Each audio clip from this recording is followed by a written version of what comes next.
quelque chose se passe. Au nom de Jésus-Christ. Moi, je veux voir Dieu à l'œuvre. Tout à l'heure, il y a un membre de ma famille qui m'a donné une révélation. Il dit, oh, cette personne ne savait même pas que c'était quelle semaine pour nous. Elle ne savait pas, elle m'a donné une révélation. Et puis tu vois telle personne, ne connaît pas le Seigneur. Mais ça, c'est ton travail. Quand elle m'a dit ça, je me dit, ah oui, mais c'est vrai, ça c'est mon travail. J'étais contente, j'ai senti comme un mandat. Alléluia. Un mandat, je suis mandatée. Au nom de Jésus-Christ, cette personne va donner sa vie à Jésus. Ah, cette personne donnera sa vie au Seigneur. J'ai la conviction, j'ai la conviction. Je sens que tout est déjà disposé pour que cela arrive. Ah, vraiment. Et la personne qui m'a dit ça, c'est une personne qui ne croyait pas dans le ministère au départ. Qui ne croyait pas, qui n'aimait pas le ministère de la femme, qui me combattait comme pas possible. C'est elle qui me dit encore que non, mais tu vois telle personne, c'est toi qui l'as ramené à Jésus. Je dis voilà, toi tu as compris. Alléluia. Je veux voir Dieu à l'œuvre. Je crois à la puissance de Dieu. Je crois que Dieu peut utiliser ma bouche pour emmener 3000 âmes au Seigneur. Il n'y a pas que Pierre. Alléluia. Pierre, il est mort, c'est bon, il est là-bas avec Jésus. Paul aussi est mort, leur temps est passé. Maintenant, c'est notre temps.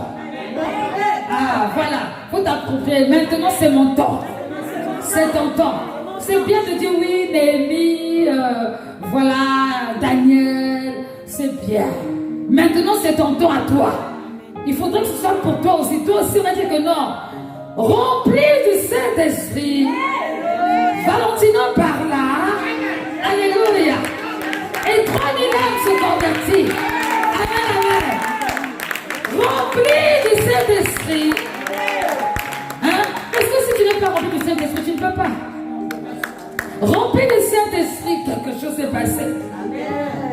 Le collègue que tu évangélises depuis longtemps. Faut qu'il se prépare. Prends déjà autorité.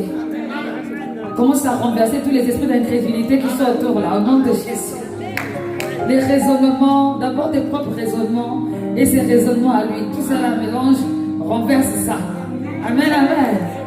Gloire au Seigneur, gloire à Dieu. Est-ce que vous avez arrêté le direct? Amen, gloire à Dieu. Vous pouvez vous asseoir. Alors, nous allons parler de l'évangélisation. Puisque c'est la semaine de l'évangélisation, nous allons parler de l'évangélisation. Gloire à Dieu. Qui veut voir Dieu à l'œuvre? Nous avons été sauvés pour sauver. Si tu es dans l'église l'enfant de le rocher, que tu n'as pas encore emmené une personne à l'église qui est restée, il faut commencer à pleurer. Non, il faut commencer quand même à pleurer. Parce que ça veut dire que ta présence là, elle semble être un peu inutile en ce moment.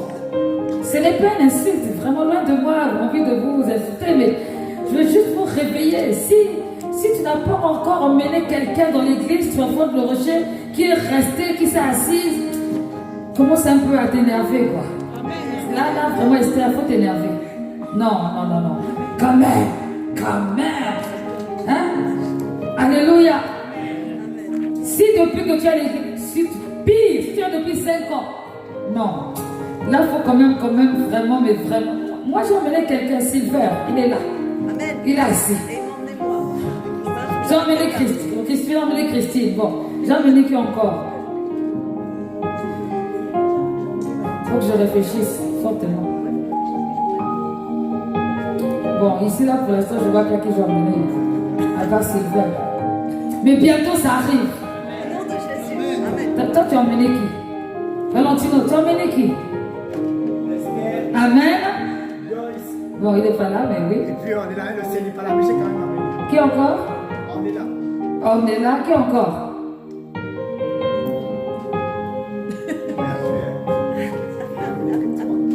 Il n'y a que 3. Il faut augmenter. Le quota est faible. Pamela, tu as emmené qui? Chacun, Judith. Amen. Ah, vraiment. Amen. Stella, tu as emmené qui? J'ai emmené ma maman et à l'occasion du mariage de mes parents, toute ma famille. Amen, amen. Bon, en tout cas, ils sont dans l'esprit, ils arrivent. Amen, amen. Parce que nous, on n'est pas de ceux qui capitulent. Amen, amen. Mon mari, je t'emmène qui? Nadia et ma fille Stella aussi. Et Nadia, venez Pamela. Mais je peux encore demander. Pamela, Nadia, tu as emmené qui? Venez Pamela. Amen. Et une visite aussi, j'étais avec maman quand elle a parlé à Stella. Qui? Maman, quand elle a parlé à Stella, on était ensemble aussi. Ah oui, d'accord, oui. La famille. Bon, tu vois, si tu emmènes des gens qui ont des qualités de Pamela, là, Ah oui. il faut que tu emmènes encore. Parce que depuis là, vraiment. Toujours le travail est les bébés. Là, je les trouve qu'au travail. Bon, Gaël. Donc, toi, tu as amené Gaël. Tu l'as retrouvé, elle était perdue, et puis tu l'as. Bravo, donc c'est qui n'est pas marié là? Vous voulez ramener les futurs mariés? Ramenez-les. Bon, qui encore? Nadège, tu as emmené qui? Moi, je suis pas sûre que tu as emmené Paul. Paul, c'est ça qui l'a emmené, c'est pas toi. Jérôme. Bon, c'est Jérôme. Toi, tu as emmené qui? Ah, tu as emmené le garçon qui est timide. Mais qui n'était qu'il n'est plus. René André. Bon. Tonton Billy, toi, tu as emmené qui? C'est bizarre ce que j'ai amené sur le seul problème, c'est que j'avais amené Chancelier, j'avais amené. Non, il faut revoir ta méthode d'évangélisation. Parce qu'ils sont tous repartis, ça ne va pas. Il y a eu un couac. Mais pour moi, j'ai amené ma soeur, même si elle est à Paris, mais qu'elle est membre attitré militaire. Bon, elle est dans l'esprit. Mais non, mais elle suit tout. Elle est souvent. Bon, ça, c'est les personnes qui doivent payer la dîme. Parce que comme ils sont de loi là, on les voit pas, ils ne sont pas membres. Amen, amen. Madame Yana, tu as emmené qui? Non. Lui, il était déjà là. Non. Il était déjà, je me rappelle, chez Catherine, il était déjà là. Je m'en souviens. Oui, toi, tu n'avais pas encore vu.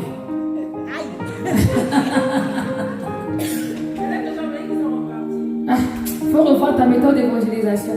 C'est cette méthode. Monsieur Nana, même si tu es un touriste qui ne dit pas son nom en fonction de tes activités, un expatrié ou rapatrié, on ne sait plus. Tu as emmené qui? Amen. Bon, c'est dans l'esprit, ça vient. Je suis convaincue, je vois déjà. Amen. William. Jamais ma femme. Je ne suis pas sûre que c'est toi qui as amené ta femme. Je me souviens très bien qu'elle était là en premier. C'est elle qui t'a ramené. Ah oui, bon, Anne-Rosine. Bon, Anne-Rosine, là, si vous retrouvez la méthode d'évangélisation, parce qu'un coup ça va, un coup ça va pas. Mais bon, oui. D'accord. Bon. Après, toutes les femmes enceintes ont ramené leur bébé. Ça, on sait.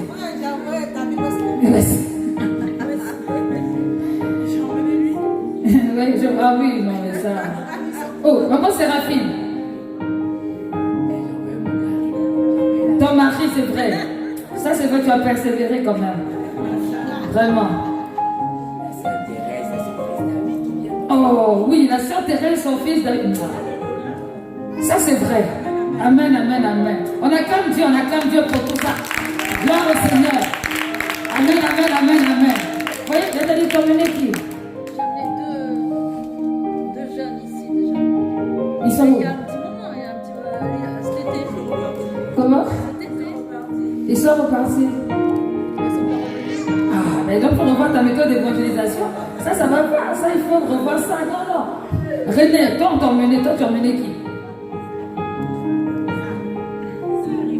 Ça arrive. En tout cas, ça va arriver au nom de Jésus. Il faut que ça arrive. Parce que nous sommes sauvés pour sauver. Vous savez, tout à l'heure, nous étions en train de prier pour les âmes. Tous les 3, 4, je ne sais plus. Nous étions en train de prier. C'était très, très intense, même si on était 4. Dieu nous a parlé. Pendant le temps qu'on priait, Seigneur m'a donné des méthodes, plein de choses. Donc, c'est glorieux. Et le Seigneur, vous savez ce qu'il m'a montré? Il me disait que si nous sommes sérieux, si nous sommes conscients de notre manière de faire les choses, au lieu d'avoir 2 cultes, on aura 3 cultes. Amen. Parce qu'il n'y aura pas de place pour 2 cultes. 2020. Alléluia. Et en fait, le Seigneur me montrait qu'il y a trop de travail à l'église l'enfant de Rocher. Et qu'il n'y a pas assez de personnes pour faire ce travail. C'est pour cette raison qu'il faut évoluer, parce qu'il y a des personnes en fait qui doivent venir faire ce travail, mais qui ne sont pas là. Particulièrement le social. Il y a des gens que Dieu appelle au social, mais ils ne sont pas là. S'ils ne sont pas là, donc ça veut dire que c'est difficile que cette partie-là se développe. Il y a des personnes qui doivent faire. Il y a beaucoup de choses. Mais voilà, ces gens-là sont perdus dans la nature, on ne sait pas trop. Il faudrait que chacun fasse son travail. Que chacun parle aux âmes. Que chacun emmène chacun. Si personne n'avait emmené personne, on ne serait pas le nombre que nous sommes. Au moins ce soir. Et encore moins le dimanche. Il faut être conscient que la croissance numérique de l'Église dépend de toi. Elle dépend de toi, elle dépend de toi, elle dépend de moi, elle dépend de tout le monde. Ce n'est pas à une personne attitrée. Pour cela, il faut être sensible aux âmes. Et puis, cela me disait, si vous faites 3 cultes, et que dans ces 3 cultes, les gens viennent, c'est bien, et que ce ne sont pas des disciples, ça ne sert à rien. Ça ne sert à rien. Il faut que ces personnes qui viennent deviennent des disciples. C'est ça l'objectif. C'est pas dire seulement, bon, je t'ai emmené, et puis c'est bien. Non. Il faudrait que cette personne devienne un disciple. Parce que si cette personne devient un disciple, elle va aussi avoir le souci des âmes. Elle va aussi sauver d'autres. Et c'est ça, nous devons être. Ce n'est pas le fait d'avoir une grande église. C'est le fait de faire surtout des disciples. Des gens qui aiment Jésus, qui s'attachent à Jésus. Et c'est comme ça qu'on va gagner la ville. Si c'est seulement 5 personnes, à chaque fois 5 personnes, non. C'est pourquoi il faut se sentir sensible. Il faut se sentir concerné par les âmes. Quand quelqu'un vient te visiter, quand il a fait l'erreur de frapper à ta porte, direct, à l'attaque. Quand une personne t'adresse la parole, c'est voilà, dès que quelqu'un t'adresse la parole, pense déjà c'est une âme. Si tu arrives à cette atmosphère, cette dimension, tu vas voir que quelque chose comme ça se passe en toi. L'amour d'évangéliser, l'amour de parler de Jésus aux âmes, ça va grandir. Mais si tu fais des séparations, des boîtes, non, ici c'est comme ça, je ne dois pas parler de Jésus. Je parlerai de Jésus à tel endroit. Non, à telle heure, de telle heure à telle heure. Non, on n'est pas le jeudi. Ça, c'est pas possible. Même quelqu'un qui fait le porte-à-porte, il fait l'erreur. Vous savez, une fois, il y a une personne qui était venue me vendre, je sais un peu trop quoi. Elle vient, s'installe, et puis on commence à discuter. Ah oui, je crois que c'était l'UNICEF. Elle s'installe, on discute. Elle parle, et puis moi aussi à la fin, elle dit, bon, t'as fini pour toi, moi aussi c'est mon tour.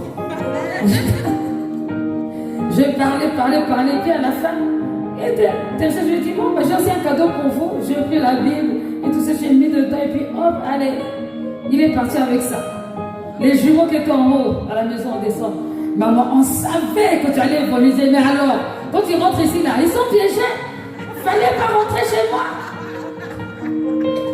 Tu rentres chez moi, je t'évangélise. Mon pauvre frère, ma belle-sœur sont venus évangéliser. C'est-à-dire que dès l'instant où tu rentres chez moi, tu es rentré dans la sphère du royaume des cieux. Je t'évangélise. Je t'annonce Jésus. Et surtout, ce jour-là, si ce jour-là, je suis inspiré, alors là, tout va tourner maintenant autour de ça. Tu vas pas m'oublier pourquoi tu es venu à la maison. Amen. C'est important. À un moment donné, il faut que vous soyez révoltés de vous-même. Je ne veux pas dire que... C'est vrai que bon, il y a des saisons où tu es un peu calme, tu ne veux pas trop parler parce que tu... Bon. Et puis il y a des moments où il faut être réveillé. Quand tu te réveilles, tu fatigues tout ton entourage. Ton père, ta mère, ton frère, ta soeur, tous ceux qui sont là, disent, toi aussi, depuis je te parle de l'église, tu ne parles, ne reviens pas, c'est pas normal, regarde et tout. Et si tu meurs aujourd'hui, tu vas aller où? Tu iras en enfer, il faut les choquer. Regarde ta vie, tu vas aller en enfer. Ça, c'est pas bon. Moi, je fais ma part. Après, tu fais comme tu veux, mais moi, je te le dis. La personne va bouder un peu. Oh, n'importe quoi. Mais elle va aller réfléchir. Si tu fais ça de temps en temps, je t'assure que Dieu va utiliser ça un jour pour toucher la personne. Mais si tu démissionnes, j'ai pas envie, nous, on ne parle pas de ça entre nous. Non, comment ça, vous parlez? Non, vous parlez de quoi? Quand vous voyez, vous parlez de quoi? Ce n'est pas un secret, on sait que tu vas à l'église, on sait que tu aimes Jésus. Mais profite de ça. Si on t'appelle pasteur, dis Amen, Alléluia, je prends. Toi-même, tu es devenu Jésus. Oui, tu as tout compris. Je suis devenu Jésus. Il ne faut pas être désespéré. Vous allez rencontrer des couples, hein, ceux qui sont mariés. Vous êtes avec des couples. Et vous avez des problèmes par-ci, par-là. Dis oui. Mais sinon, franchement, hein, moi je crois que votre problème là, c'est Dieu seulement qui peut arranger ça. Et puis la conversation rentre un peu. Vous savez ce qui fait qu'on évangélise pas? Souvent, on a honte. Qu'est-ce qu'on va dire de moi? Qu'est-ce qu'on va penser de moi? Ouh, on va trouver que je suis devenue un peu bizarre. Mais ce truc bizarre, ça fait quoi? C'est pour Jésus. Il n'y a que les gens bizarres qui portent des fruits. Les gens qui sont trop corrects ne portent aucun fruit. Ils sont justement trop corrects, trop dans leur petit canevas là. Mais quand tu es bizarre, c'est le bizarre là qui va toucher les gens. Amen. Amen. Donc prends déjà la décision. Dimanche prochain, je vais me mettre à la porte. Je vais regarder, tu as emmené qui? Et ne dis pas l'essentiel, vous savez, l'évangélisation négligente. J'évangélise et puis la personne vient, où elle est venue où? Sauvée. Qu'est-ce qu'elle va devenir après? C'est pas mon problème. Non. Évangéliser de manière à ce que les personnes viennent et restent. Pourquoi? Parce qu'ils doivent devenir des disciples de Christ. Ils doivent devenir des disciples de Christ. Hein, Paul? Oh, je t'ai oublié, Paul. Paul t'a emmené qui? Elle est dans les airs. Là, vraiment, j'ai oublié son visage. Non, il faut relancer, Paul. Ça, c'est ta responsabilité. Comment? Qui avait son numéro? Mais, et alors? C'est toi qui l'as invité ou c'est moi?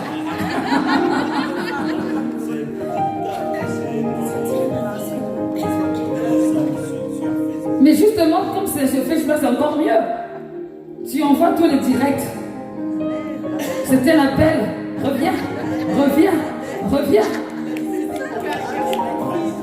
C'est une fille. Oh. Mais il est déjà marié? Il envoie les directs. Il n'y a pas de bizarre dans les directs.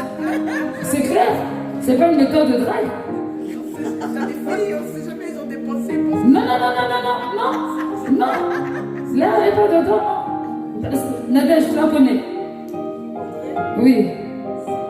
Toi aussi, c'est pareil. Allez, il faut envoyer les directs là. Jésus t'aime. Vous savez, cette semaine, c'est la semaine spéciale évangélisation. Ça ne doit pas passer inaperçu comme ça. Ceux qui sont sur Facebook, je vous invite à faire quelque chose. Bon, il y en a qui ne changent jamais leur photo de profil. Vraiment, ça fait archaïque depuis, c'est la même photo. Vous n'êtes pas comme moi là, tous les jours je change. Prenez votre téléphone, photographiez un passage de la Bible, mettez ça en profil. Votre couverture aussi, photographiez un passage de la Bible, mettez ça en profil. Demain encore, tu changes. C'est l'évangélisation ou pas? Amen. Si, c'est vrai. Il y a tellement de méthodes.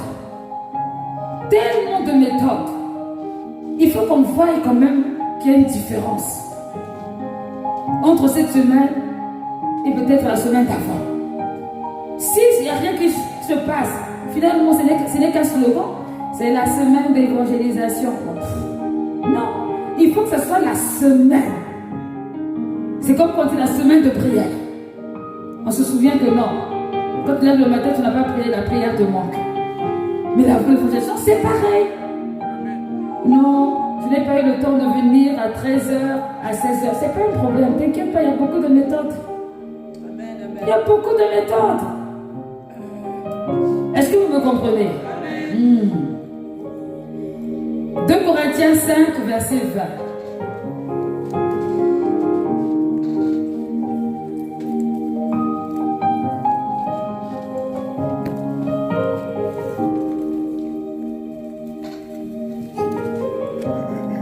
Oh, le temps est passé. On a bien adoré tout à l'heure.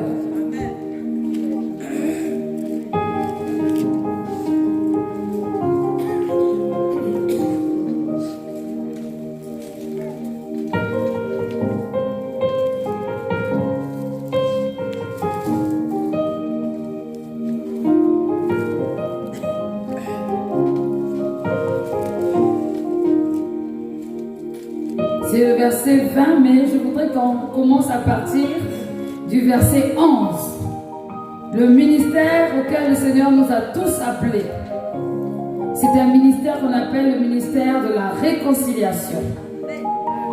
Nous savons donc ce que signifie révérer le Seigneur. C'est pourquoi nous cherchons à convaincre les hommes, et Dieu sait parfaitement ce que nous sommes. J'espère d'ailleurs que dans votre conscience, vous le savez vous aussi. Nous ne nous recommandons pas à nouveau auprès de vous. Nous voulons seulement vous donner de bonnes raisons d'être fiers de nous. Ainsi, vous saurez répondre à ceux qui trouvent des raisons de se vanter dans les apparences et non dans leur cœur. Quant à nous, si nous est arrivé de dépasser les mesures, c'est pour Dieu. Si nous montrons de la modération, c'est pour vous. En effet, l'amour du Christ nous étreint, car nous avons acquis la certitude qu'un seul homme est mort pour nous tous. Donc, tous sont morts en lui. Et il est mort pour tous, afin que tous ceux qui vivent ne vivent plus pour eux-mêmes, mais pour que celui qui est mort à leur place est ressuscité pour eux. Ainsi, désormais, nous ne considérons plus personne d'une manière purement humaine. Certes, autrefois, nous avons considéré le Christ de cette manière, mais ce n'est plus ainsi que nous le considérons maintenant. Ainsi, celui qui est uni au Christ est une nouvelle créature, et ce qui est ancien a disparu. Voici, ce qui est nouveau est déjà là. Tout cela est l'œuvre de Dieu qui nous a réconciliés avec lui par le Christ et qui nous a confié le ministère de la réconciliation. En effet, Dieu est en Christ, réconciliant les hommes avec lui-même sans tenir compte de leurs fautes. Et il a fait de nous les dépositaires du message de la réconciliation. Nous faisons donc fonction d'ambassadeurs au nom du Christ, comme si Dieu s'adressait par nous, comme si Dieu adressait par nous cette invitation aux hommes.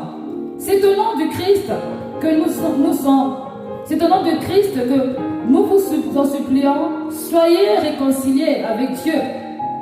Celui qui était innocent de tout péché, Dieu l'a condamné comme un pécheur à notre place pour que dans l'union avec le Christ, nous soyons justes aux yeux de Dieu. Amen, amen.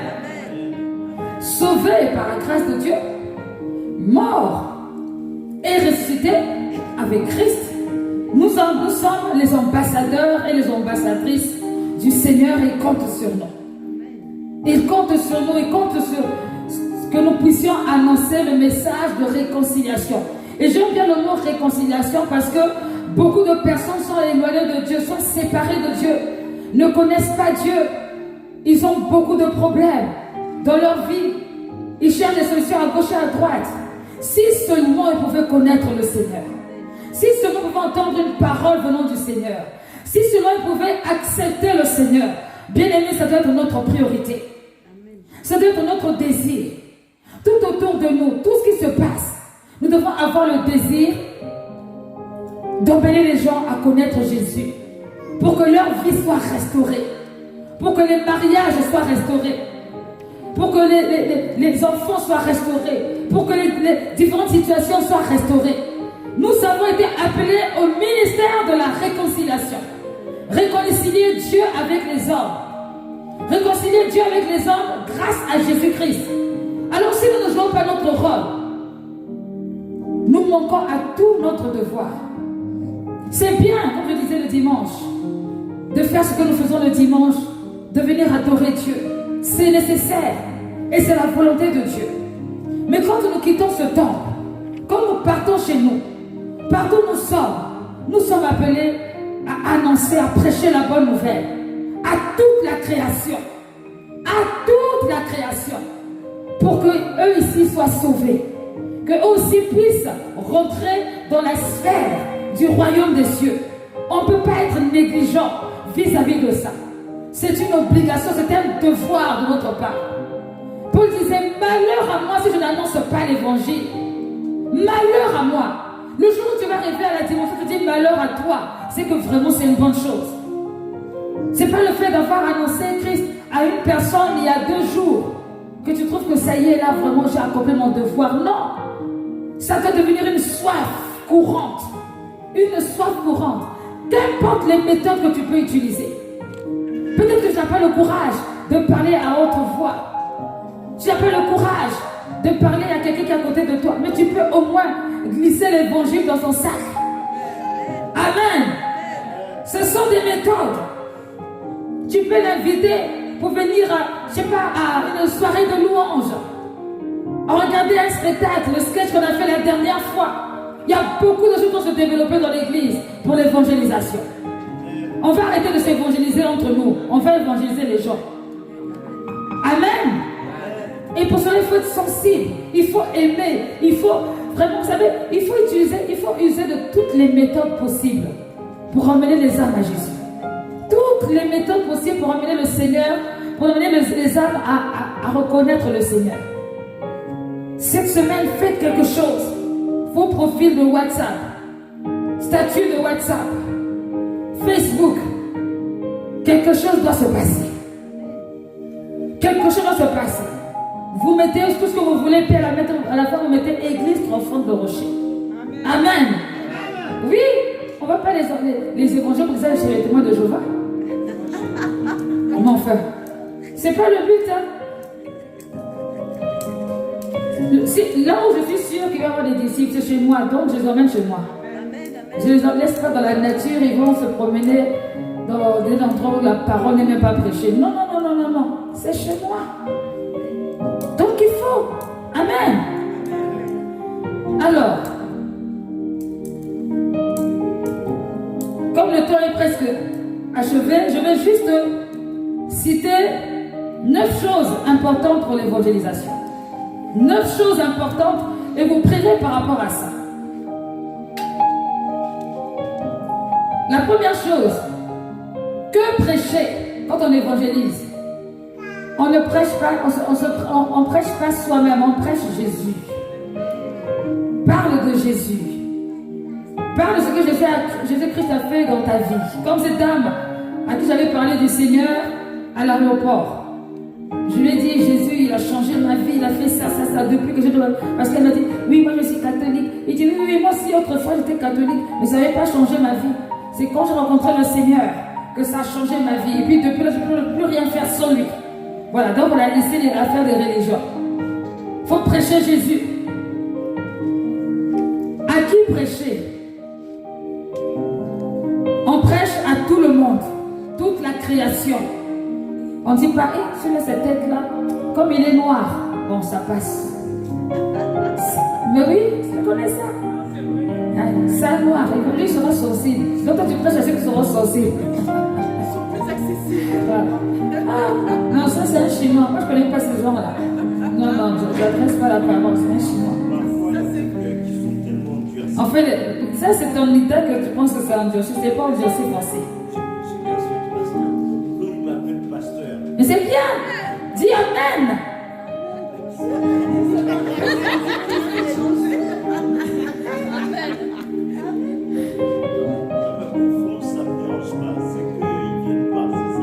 C'est pas grave. Dieu, ça c'est le problème de Dieu. Toi tu as fait ta part. Et tu continues à prier. Parce que c'est ça, il faut prier. Ne pensez pas que vous jetez la semence là-bas. Écoutez, quand on cultive, est-ce que vous avez vu un agriculteur? Une terre, même si elle est fertile, il vient, il jette les grains de pommier, comment on appelle ça, les pépins, il dit, bon, moi je semé là-bas, au revoir. Ça va pousser tout ça. ça risque de vraiment, même si c'était un beau pépin rempli de... Ça va s'étouffer, ça va sécher, c'est fini. Donc tu as semé, tu dois maintenant arroser. Donc de temps en temps, tu fais un petit tour. Donc tu pries, tu réfléchis, tu racontes tes anecdotes. Dès qu'il y a une occasion, tu dis, mais justement, c'est pour ça que je te disais que... Mais quand ça commence déjà, ils me disent, il y a d'autres qui disent, ne parle pas de Dieu parce que voilà. Oui, pardon, Nadia, diminue tout le petit peu. Ça sert à rien, tu ne prends pas le temps avec. Attends, j'ai pas bien entendu. Il y en a qui, alors, reprends, il y en a qui? Ceux qui ont le cœur endurci dont je parlais. Oui. Quand je commence, ils disent, ne lui parle pas de Dieu parce que voilà, ça sert à rien. Oui, mais Converti et tout ça. évidemment, mais non, mais...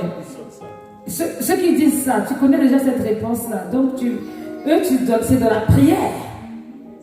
C'est dans la prière. Je ne sais plus qui c'est qui m'a, cette semaine, oui, c'est la sœur Cécilia. Elle a ramené quelqu'un ici. La personne avait évangélisé depuis longtemps, mais la personne avait toujours des raisons. Mais c'est elle-même qui a appelé la sœur que non, je vais aller à l'église. Donc, c'est pas grave. De toute façon, Dieu veut que tous les hommes soient sauvés. Tous les hommes ne seront pas sauvés. Donc, il y a des récalcitrants comme ça. Tu ne peux que prier parce qu'on a déjà semé. Mais il y en a d'autres. Il faut la répétition. La répétition. Et puis un jour, tu dis non, tu me fatigues aussi. Bon, je t'accompagne comme ça, après tu me laisses. Sauf que c'est le jour-là. Donc, tu ne peux pas être un agriculteur négligent. Hein? Quand tu jettes le pépin dans le trou fertile, il faut arroser. Et tu vérifies si c'est en train de pousser les feuilles, tout ça. Sinon, il faut encore un peu arranger. Amen. Donc, à toute la création, on ne choisit pas, non, lui c'est mon frère, non, lui il est blanc, non, lui il est noir. Chef d'entreprise, non, chef d'entreprise sont durs. Je ne peux pas. Non, c'est pas. Parce que si le chef d'entreprise, peut-être que c'est lui qui va ramener tous les autres. C'est le problème de Dieu. Nous, on doit prêcher. Nous, on doit prêcher. Amen. Amen, amen. À toute la création. Toute la création. Quand? À tout moment. Merci. En toute occasion. 2 Timothée 4, verset 2. Toute occasion. Donc, ça veut dire qu'il y a des occasions où ça ne se présente pas. Bon. Mais dès qu'il y a une occasion, non. Comme je dis, tu rentres dans ma maison, non, tu ne peux pas ressortir comme ça. Si tu ressors comme ça, j'aurais mal au cœur. 2 Timothée 4, verset 2 et Jean 9, verset 4. Comment évangéliser? C'est-à-dire l'attitude. Avec amour. Avec amour. Avec assurance. Et avec foi. Ça, c'est les 3 choses-là sont essentielles. Amour, assurance, foi. Si tu évangélises sans amour, tu n'auras pas de résultat. Parce que tu vas dire, l'essentiel c'est que j'ai fait. Si tu ne fais pas tant pis, au moins tu iras en enfer, c'est bien fait pour toi. Ça, c'est le manque d'amour.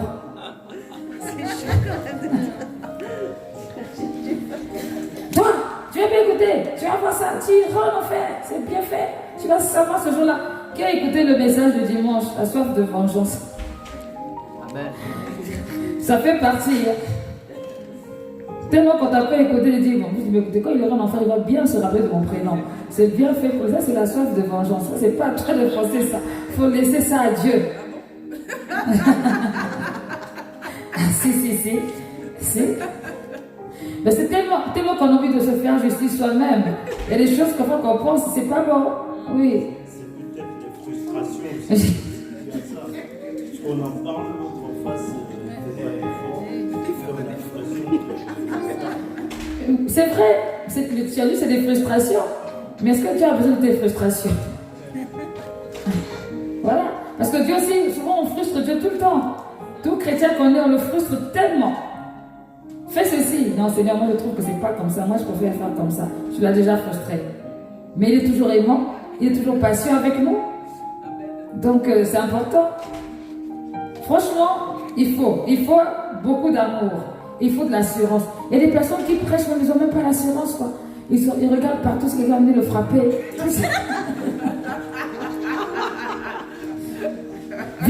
J'ai qu'à faire vite parce que là, je veux pas les problèmes. Non, il faut être assuré quand on... Il faut que tu sois convaincu. Vous savez, une fois quand je faisais mon permis, je n'avais pas de conversation avec la maîtrise. Et puis, je ne sais pas comment on fait. Je crois que la dû me demander qu'est-ce que vous faites. Et puis je lui ai dit, je suis pasteur. Elle me dit, ah ouais, expliquez-moi un peu. Hey, quand elle a dit, c'est moi, expliquez-moi un peu. Ah, j'ai trouvé l'occasion. Elle a dit faites.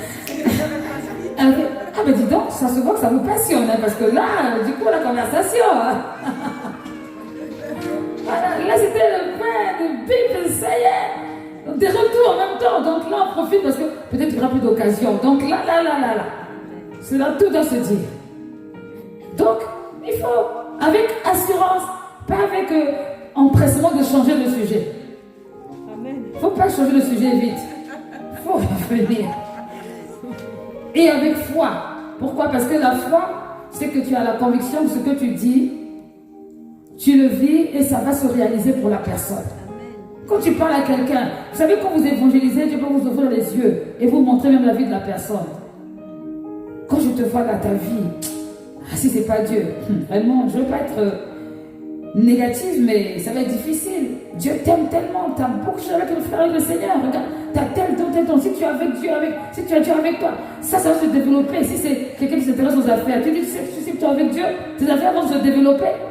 Et c'est vrai, parce que la parole de Dieu déclare cela. Donc, avec foi, c'est pas prions d'abord, on ne sait pas, peut-être Dieu va faire. Mais toi-même, tu n'es même pas sûr. Qu'est-ce qui va attirer la personne? Tu n'es pas sûr, il faut que tu as la foi.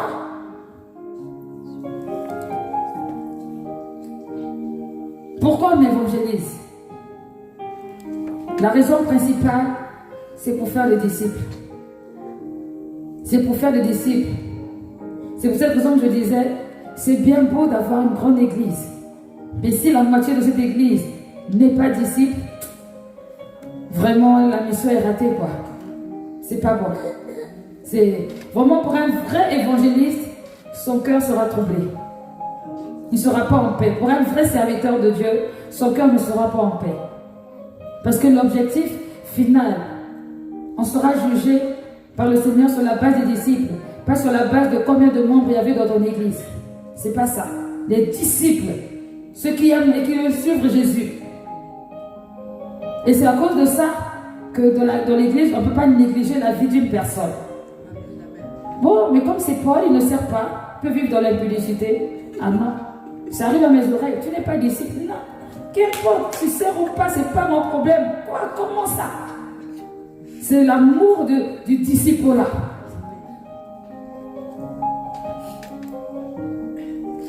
Notez Acte 4, verset 29 et 1 Corinthiens 2, verset 4.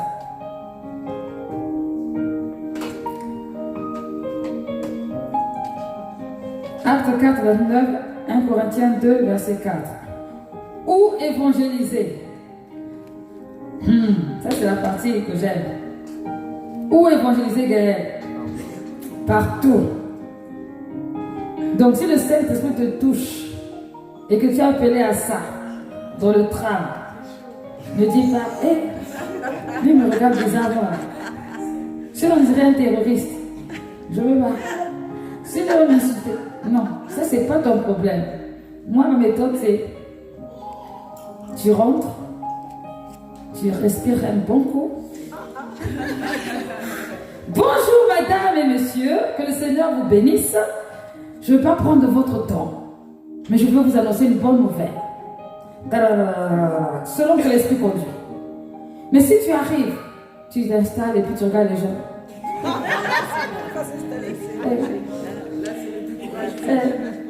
Non. La station d'après.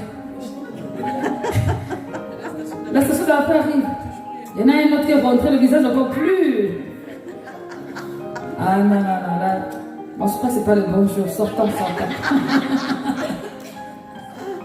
Là, c'est pas bon. Donc, déjà formaté dans la tête. Je rentre là, il faut que j'évangélise. Point. Donc, si c'est dans le train, si c'est dans le bus, c'est dans le bus. Si c'est dans la rue, c'est dans la rue. En fait, il faut se mettre ça à l'esprit. Que je dois le faire. pour le Seigneur, je dois le faire. Malheur à moi si je ne prêche pas l'évangile. C'est vraiment, ça doit être comme ça. C'est un rythme qu'il faut prendre et ce rythme, il faut le cultiver grâce à la présence de Dieu.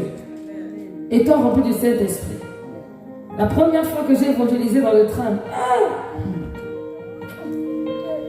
donc j'étais là, j'ai fait comme je vous ai dit là. Je regardais les têtes des gens. Je regardais. Je disais, ah Seigneur, c'est trop dur. Mais ça montait, ça montait, ça montait. Et puis, j'ai vu qu'il me reste quelques minutes avant l'arrêt. Quelques minutes avant l'arrêt, là j'ai ouvert la bouche. J'ai parlé vite fait. Et puis, bonne journée, je suis sortie vite.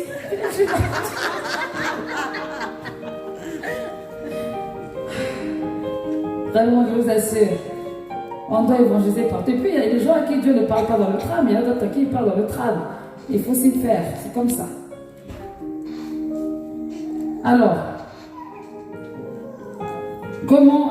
par quoi nous devons évangéliser? C'est ce que je disais, il faut être rempli du Saint-Esprit. Être rempli du Saint-Esprit, c'est pas sentir le frisson. Oui, c'est pas, oui, oh là je sens le frisson.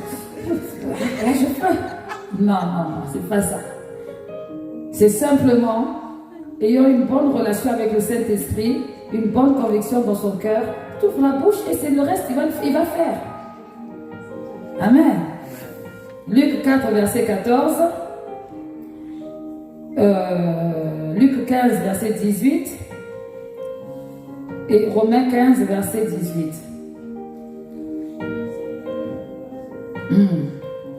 Pendant combien de temps je dois évangéliser? Toute la vie, jusqu'à la mort. C'est pas les succès des temps passés. Moi avant, non, quand je sortais, personne ne me résistait. Mais aujourd'hui, tout le monde te résiste. C'est pas intéressant. Parce que c'est une course, tu n'as pas encore gagné. C'est pas avant, donc il faut, c'est jusqu'à la mort. Il faut que ce soit intégré dans la tête. Vous savez, même parfois, même quand je voyage, quand je suis même dans l'avion, je suis là. Et puis cette fois-ci, quand je voyageais, à l'aller comme au retour, il y avait des musulmans à côté de moi. Ah oui. Et puis ils faisaient leur prière.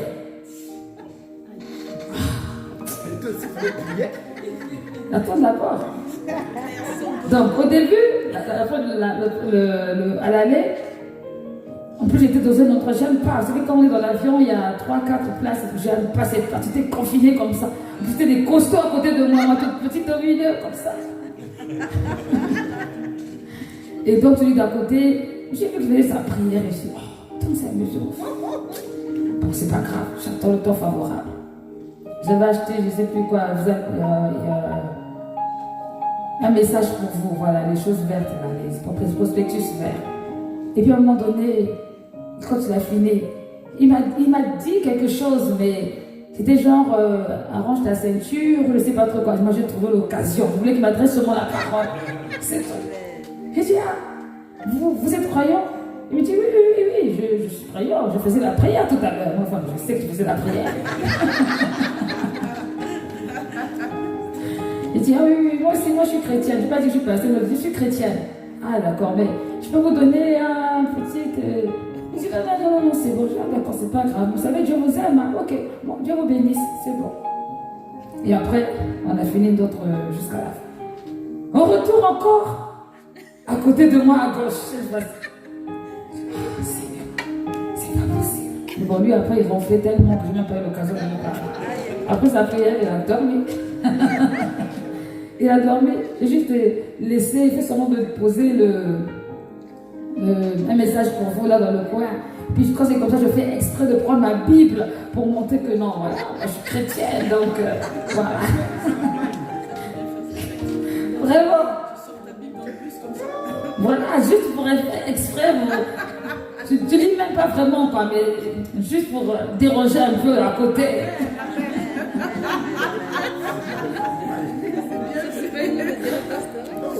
Donc c'est ça. Maintenant, quand j'étais à Abidjan, l'hôtel où je me trouvais, pas loin de là, tout le temps ils faisaient l'appel à la prière. Mais vraiment, toutes les 3 heures, autour de, je ne sais pas, appel à la prière. Donc si tu es chrétien, Ça doit te rappeler aussi toi si tu dois prier. Eux aussi évangélisent en fait. Donc, ça ce moment-là. Donc, si tu es sensible, toi, tu vas laisser prier ton Dieu à toi. Parce que c'est un rappel aussi quelque part. Vous savez, qu'est-ce qui m'a donné la vision de l'évangélisation, la manière dont on le fait à Stalingrad? Quand je partais travailler, souvent à 7 h du matin, je voyais souvent les témoins de Jéhovah à 7 h, debout avec leur caddie. Et moi, j'étais choquée. Je disais, mais c'est pas possible. Eux, qui n'ont pas la vérité, ils sont déjà debout là. Et puis nous, on est là tranquillement. Et je dis, non, Seigneur, moi aussi un jour, c'est pas normal. C'est pas normal. Et ça commençait à être nourri dans mon cœur. Et ce que je voyais, c'est justement, ils étaient là debout, ils ne parlaient pas, ils étaient statiques avec leurs évangiles ou leurs je ne sais pas quoi, là. Ils sont debout. Et puis je me suis dit, mais ça c'est une bonne méthode. Nous, si on fait l'évangélisation sans forcément parler, en fonction de ce que Dieu veut, ce jour-là.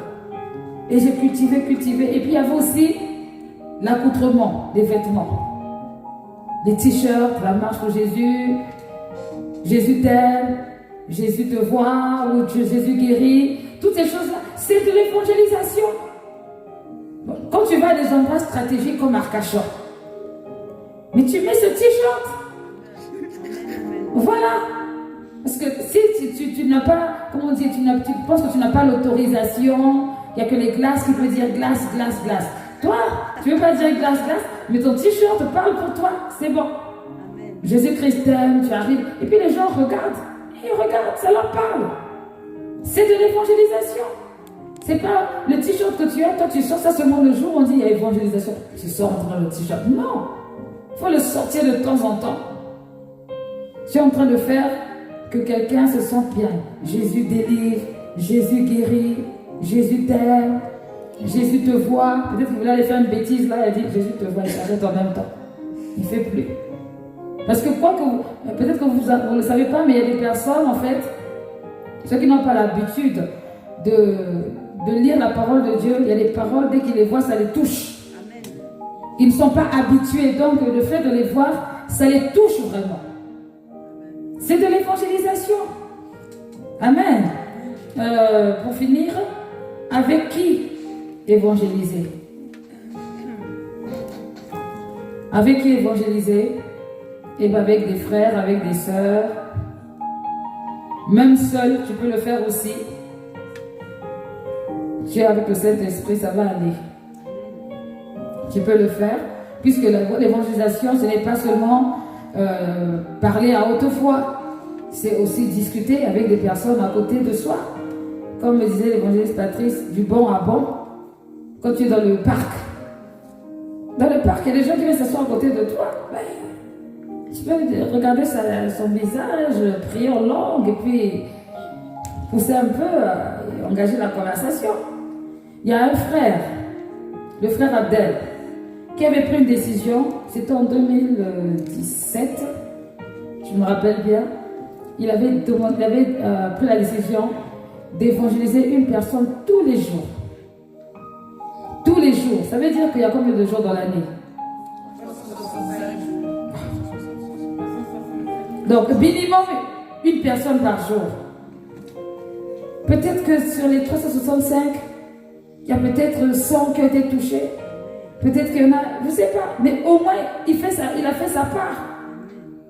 C'est pas bon en tant que chrétien que tu n'évangélises pas du tout. C'est même une malédiction. Et c'est même une ingratitude. C'est pas bon. Nous devons évangéliser. C'est important. Il faut annoncer la bonne nouvelle. Amen. Amen, amen. Est-ce qu'on a entendu ce que j'ai dit? Amen. Que Dieu soit béni. Que Dieu soit glorifié. On va prêcher l'évangile. Jésus-Christ est notre Seigneur. Il y a trop de personnes qui font n'importe quoi. Qui, eux, se permettent de parler. Et toi, tu as les bonnes choses et tu ne parles pas. Eux, ils ont des choses vraiment, mais tu dis ça sort d'où?